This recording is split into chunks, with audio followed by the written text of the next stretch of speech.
சிவகங்கை மாவட்டம் திருப்புவனம் அருகே பாஜக பிரமுகரின் வீட்டை கூலிப்படை ஒன்று அடித்து நொறுக்கி சூறையாடியதுடன் வீட்டில் இருந்த பெண்ணையும் கடுமையாக தாக்கியுள்ளது. சிசிடிவி ஆதாரத்துடன் புகார் கொடுத்தும் காவல்துறை நடவடிக்கை எடுக்க தயங்குவதாக பாதிக்கப்பட்ட பெண் குற்றம் சாட்டியுள்ள நிலையில் இந்த சம்பவம் குறித்து விவரிக்கிறது இந்த செய்தி தொகுப்பு.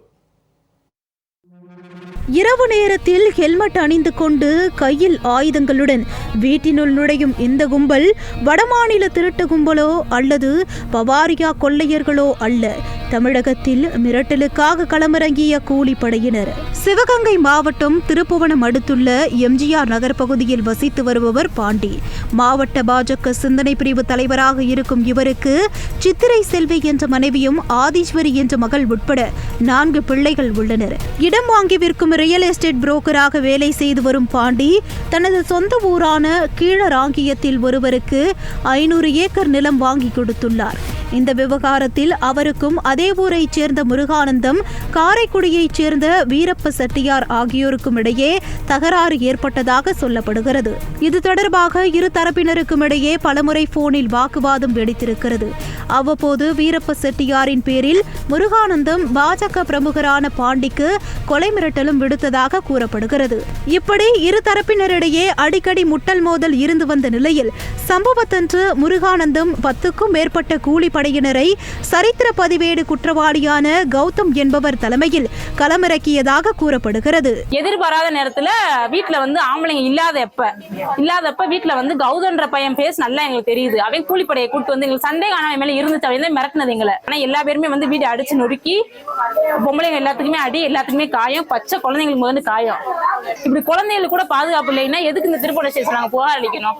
அது புகார் அளிச்ச பிறகு இன்னும் வரை அவங்க எந்த நடவடிக்கையுமே எடுக்கவே இல்லை. எங்களோட குறைக்கு எங்க அப்பாவுக்கும் எங்க அண்ணனுக்கு பாதுகாப்பு வேணும் எங்களுக்கு.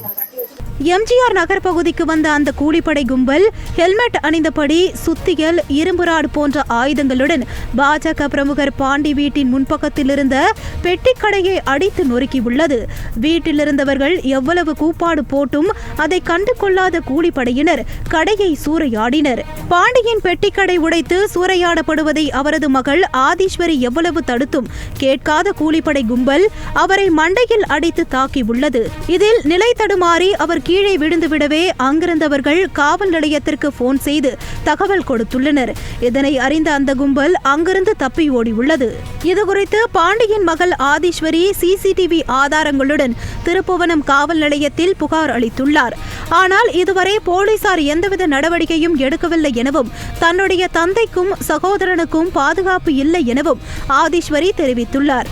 மேலும் இந்த விஷயம் ஊடகங்களில் வெளிவரக்கூடாது என திருப்புவனம் போலீசார் மிரட்டுவதாக குற்றம் சாட்டியுள்ளார். ரியல் எஸ்டேட் தொழிலில் ஏற்பட்ட மனஸ்தாபத்தால் எதிர்த்தரப்பினர் கூலிப்படையை ஏவி கடையை சூறையாடியதுடன் வீட்டில் இருந்தவர்களையும் தாக்கிய சம்பவம் திருப்புவனம் பகுதியில் பெரும் பரபரப்பை ஏற்படுத்தியுள்ளது.